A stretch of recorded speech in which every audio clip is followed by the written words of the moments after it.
नमस्कार, जय जवाहर संगवारियों। स्वागत है आप सभी का छत्तीसगढ़ न्यूज चैनल पर। दोस्तों, छत्तीसगढ़ प्रदेश की आज की जो भी महत्वपूर्ण खबरें सामने आ रही है, जो आपको जानना बेहद जरूरी होता है, इन्हीं सभी बड़ी खबरों के बारे में हम आपको विस्तार से बताने वाले हैं। तो चलिए सबसे पहली बड़ी खबर से शुरुआत कर, जहां पर एलोपैथी के खिलाफ रामदेव जो है बोलकर फंस गए हैं। आईएमए ने दिल्ली और रायपुर में पुलिस कंप्लेन की है। महामारी कानून, आपदा कानून और राजद्रोह के तहत एफआईआर की मांग भी की है। आपको बता दें कि योग गुरु रामदेव के खिलाफ इंडियन मेडिकल एसोसिएशन का विरोध तेज होता जा रहा है। आईएमए ने गुरुवार को दिल्ली के आईपी स्टेट पुलिस स्टेशन में योग गुरु के खिलाफ शिकायत दी है। इसमें रामदेव पर महामारी एक्ट, आपदा एक्ट और राजद्रोह समेत दूसरी धाराओं के तहत एफआईआर दर्ज करने की मांग की गई है। इस शिकायत की वजह रामदेव का वह बयान है जिसमें उन्होंने एलोपैथी को बकवास और दिवालिया साइंस कहा था। इसे लेकर आईएमए ने उनसे नाराज है। आईएमए ने अपनी शिकायत में कहा है कि रामदेव और उनके साथियों की मंशा गलत थी। उनका बयान देश हित के खिलाफ था।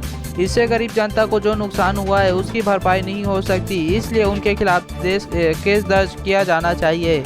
वहीं आईएमए ने रामदेव के खिलाफ ऐसी ही शिकायत छत्तीसगढ़ की राजधानी रायपुर के सिविल लाइन्स थाने में भी दी है। आईएमए के जिला अध्यक्ष डॉक्टर विकास अग्रवाल, सचिव डॉक्टर आशा जैन और डॉक्टर अनिल जैन की ओर से दी गई शिकायत में कहा गया है कि पिछले कुछ दिनों से रामदेव देश के डॉक्टर्स और Indian council of medical research से अप्रूव्ड कोरोना की दवाओं के बारे में दुष्प्रचार कर रहे हैं।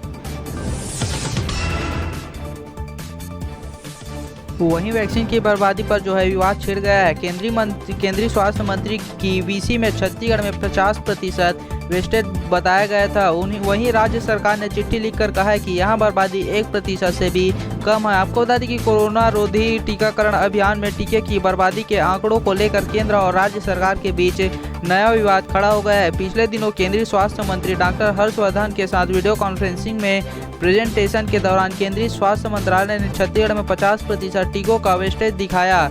अब राज्य सरकार ने केंद्र को पत्र लिखकर कहा है कि उनके यहाँ वैक्सीन की बर्बादी 1% से भी कम है। मंत्रालय अपना डेटा ठीक कर ले। आपको बता दें कि छत्तीसगढ़ के स्वास्थ्य मंत्री टी.एस. सिंहदेव ने कहा कि 21 मई को वीडियो कॉन्फ्रेंसिंग से हुई बैठक में केंद्रीय स्वास्थ्य मंत्री डॉक्टर हर्षवर्धन ने कहा था कि उनके पोर्टल में कोई तकनीकी दिक्कत है जो अपव्यय का प्रतिशत बढ़ा रहा है।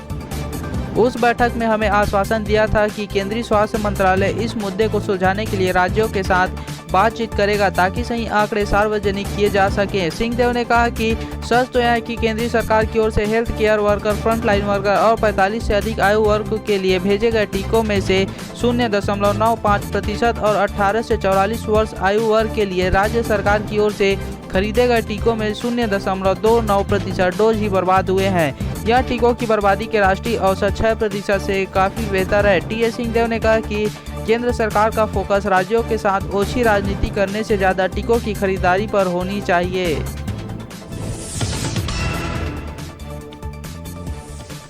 वहीं इस वीडियो के माध्यम से देखिए कि लोगों को मदिरा के प्रति कितना प्रेम है। बिलासपुर में शराब दुकान खोली तो युवक ने नारियल फोड़ कर जो है आरती उतारी। वहीं लोगों को प्रसाद भी बांटा, सरकार के जयकारे भी लगाए। आपको बता दें कि कोरोना संक्रमण के बीच भी छत्तीसगढ़ में कुछ लोगों के सिर पर चढ़कर शराब हो रही है। पहले सरकार ने ऑनलाइन बिक्री शुरू की तो सर्वर ही क्रैश हो गए। फिर बुकिंग के बाद बोतल लेने के लिए दुकानों पर लाइन लग गई। अब देसी शराब की दुकानें खोली गई तो लोग खुशी से झूम उठे हैं। बिलासपुर और रायपुर में तो बाकायदा शराब की शौकीनों ने नारियल फोड़ा, दुकान की आरती उतारी और लोगों में प्रसाद तक बांटकर सरकार की जयकारे लगाया। आपको बता दें कोरोना वायरस के चलते राज्य में लॉकडाउन लगा। इसके कारण सारे बाजार और शराब दुकानें करीब 2 माह से बंद थी। इनमें सरकार की ओर से धीरे धीरे छूट दी जा रही है। आदेश के बाद देसी शराब की दुकानों को बुधवार से खोल दिया गया है। ऐसे में बिलासपुर के शनिचरी बाजार में दुकान खुली तो स्थानीय निवासी नानू केवट शराब लेने के लिए वहां पहुंचा। मंदिर जाने की तरह हाथों में आरती की थाली और नारियल लेकर आया था। आपको बता दें कि वहां दुकान के बाहर सोशल डिस्टेंसिंग के लिए बांस बल्ली लगाई गई थी।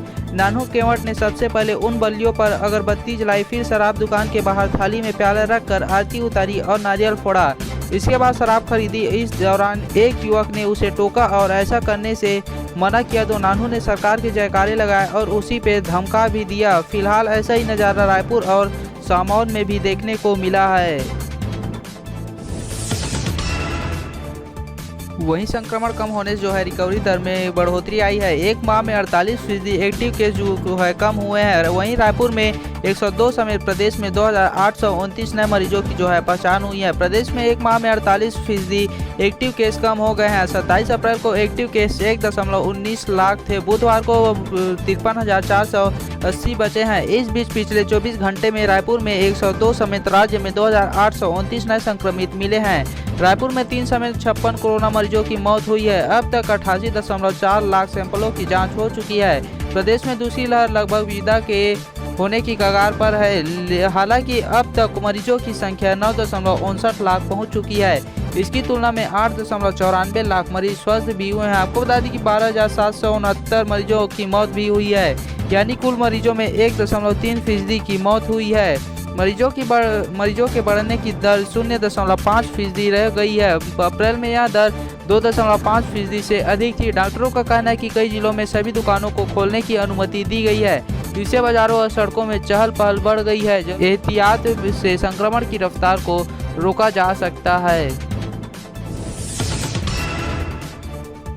वहीं आज की अंतिम खबर के रूप में आपको बताते चल जहां पर छत्तीसगढ़ में देसी शराब की दुकानें खोल दी गई है। बुधवार को दिन भर प्रदेश में इन दुकानों पर जो है सुबह से भीड़ नजर आई। कुछ जगहों पर सोशल डिस्टेंसिंग का पालन दुकान के बाहर होता दिखा तो कई जगहों पर धक्का मुक्की के हालात थे। गुरुवार को हमारी टीम को आबकारी विभाग से मिली जानकारी के मुताबिक देसी शराब दुकानों की काउंटर सेलिंग शुरू करने के पहले दिन 17 करोड़ की शराब प्रदेश में बिकी।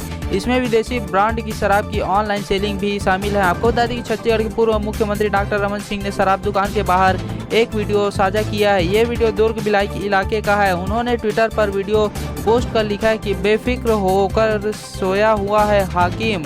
सड़कों पर मौत का बाजार खोलकर हाथ में गंगा जल लेकर शराबबंदी का वादा करने वालों ने इस दिशा में एक कदम आगे बढ़ाया। कांग्रेस सरकार की कोरोना तीसरी लहर से लड़ने की तैयारी देखिए। तो आज की खबर के सिलसिले को यहीं पर विराम करते हैं और मिलते हैं अगले वीडियो के साथ। अगर आपको यह वीडियो अच्छा लगा तो वीडियो को लाइक करें, कमेंट करें तथा शेयर करना ना भूलें। साथ ही चैनल को सब्सक्राइब कर बेल आइकन के बटन को प्रेस कर ऑल नोटिफिकेशन को ऑन कर लीजिए ताकि इसी तरह के रोजाना प्रादेशिक समाचार को हम सबसे पहले आप तक पहुंचाते रहे। धन्यवाद। जय जोहार, जय छत्तीसगढ़।